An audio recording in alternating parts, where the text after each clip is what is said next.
A paz do Senhor Jesus. Gostaria, através desse vídeo, de falar um pouco sobre a ceifa, o joio e o trigo. É interessante pensar que Jesus, para explicar os mistérios do reino de Deus, ele sempre se expressava por parábolas.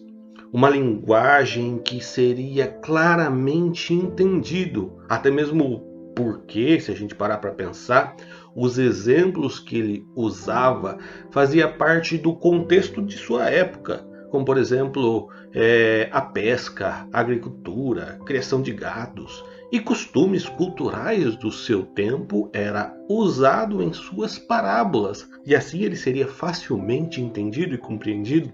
E se tratando da parábola do joio e do trigo, foi pedido pelos seus discípulos para que ele explicasse melhor. E assim ele o fez. Então nós temos um texto narrado e um texto explicado pelo próprio Senhor Jesus. Olha que maravilha! Com isso, encerra qualquer questionamento ou dúvida sobre o assunto ou sobre a parábola.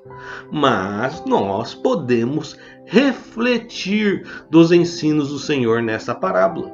A parábola nós podemos encontrar no Evangelho de Mateus, no capítulo 13, do verso 24 ao verso 30. E depois nós vamos ter uma explicação da parábola, da mesma parábola do joio e do trigo, do verso 36 ao 43. Vamos então relembrar a parábola do joio e do trigo. Vamos ver. E Jesus, tendo saído da casa naquele dia, estava sentado junto ao mar. E ajuntou-se muita gente ao pé dele, de sorte que, entrando num barco, se assentou, e toda a multidão estava em pé na praia. E falou-lhes de muitas coisas por parábolas, dizendo: O reino dos céus é semelhante ao homem que semeia boa semente no seu campo. Mas dormindo os homens, veio o seu inimigo e semeou joio no meio do trigo e retirou-se. E quando a erva cresceu e frutificou, apareceu também o joio. E os servos do pai de família, indo ter com ele, disseram-lhe: Senhor, não semeaste tu no teu campo boa semente? Por que tem então um joio? E ele lhes disse: Um inimigo é que fez isso. E os servos lhe disseram: Queres, pois, que vamos arrancá-lo? Porém ele lhes disse: Não, para que ao arrancar o joio não arranqueis também o trigo com ele. Deixai crescer ambos juntos até a ceifa. E por ocasião da ceifa, direi aos ceifeiros: Colhei primeiro o joio, e atai-o em molhos para o queimar. Mas o trigo ajuntai-o no meu celeiro. Quem conhece um pouco de agricultura, ou quem faz pesquisas, ou quem compra muitas coisas no supermercado e lê todo lá aquela descrição daqueles produtos, sabe o que é o trigo. O trigo ela é uma graminha cultivada em todo o mundo. Mundialmente é a segunda maior cultura de cereais, sendo a primeira o milho e a terceira o arroz. O grão de trigo é um alimento básico usado, por exemplo, para fazer a farinha. E da farinha saem diversos outros alimentos.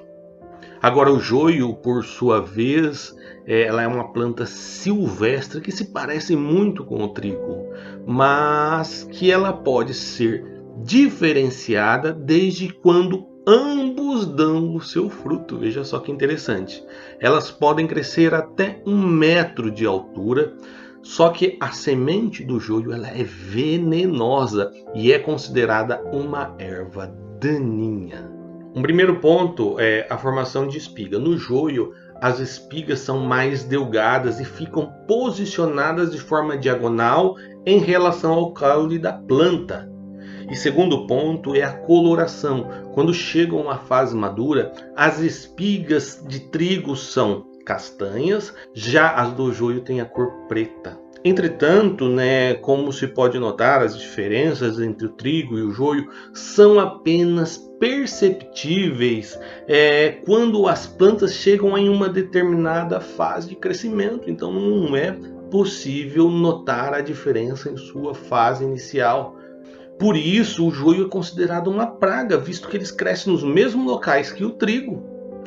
Tendo dito isso, vamos ler essa explicação de Jesus, do verso 36 ao 43. Vamos ler, eu vou ler na versão NAA, tá bem? Então, despedindo as multidões, Jesus foi para casa. Aproximando-se dele, seus discípulos disseram: explique-nos a parábola do joio e do campo. E Jesus respondeu: o que semeia a boa semente é o Filho do Homem. O campo é o mundo. A boa semente são os filhos do reino. O joio são os filhos do maligno. O inimigo que semeou é o diabo. A colheita é o fim do mundo. E os ceifeiros são os anjos. Pois assim como o joio é colhido e jogado no fogo, assim será no fim dos tempos. O Filho do Homem mandará os seus anjos, que ajuntarão do seu reino todos os que servem de pedra de tropeço e os que praticam mal, e os lançarão na fornalha acesa. Ali haverá choro e ranger de dentes. Então os justos resplandecerão como o sol no reino do seu Pai. Quem tem ouvidos, ouça. Veja bem, o que semeia a boa semente, na explicação do Senhor, é o próprio Senhor, Filho do Homem, é o próprio Senhor Jesus. Na explicação do Senhor Jesus, o campo é o mundo. O campo é o mundo. A boa semente são os filhos do reino. São os filhos do Senhor.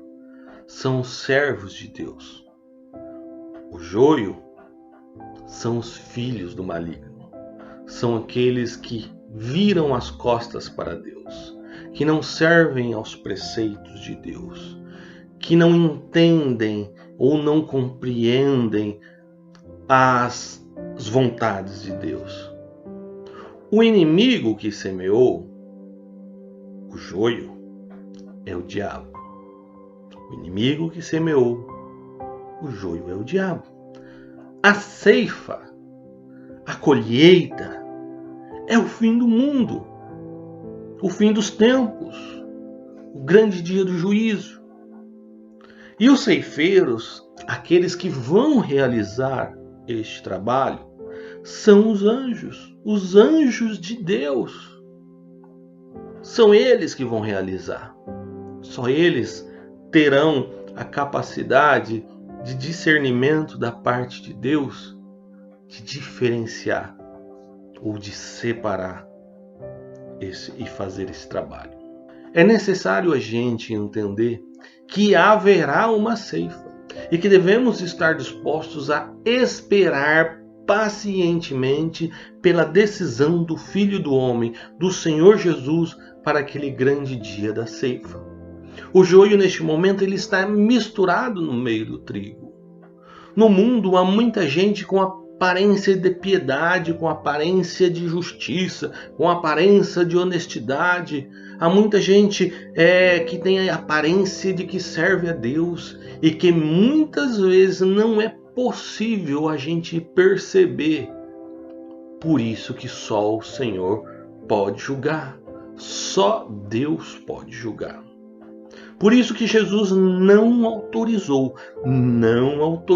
na parábola nenhum dos seus servos arrancar o joio, pois poderia resultar em arrancar o trigo junto com ele. Então, na parábola, o Senhor não autoriza os seus servos a arrancar o joio, pois poderia cometer um grave erro. Por isso que a ceifa, a ocasião dela, será naquele grande dia, ou será num tempo determinado, e será ordenado por ele, e os seus anjos farão esse trabalho. Haverá um dia em que toda impureza será arrancada. Tudo aquilo que afronta e transgride a Deus será removido. A verdadeira igreja estará reunida em esplendor com aquele que nos plantou. Esta separação somente ocorrerá no dia da ceifa, naquele grande dia do juízo. Não antes disso, como Jesus explicou. Agora, eu quero que você pare, pense, olhe para dentro de si e procure tentar enxergar qual o tipo de fruto que você tem dado e qual é o tipo de semente que você tem regado no seu coração. Pense nisso. Deus te abençoe.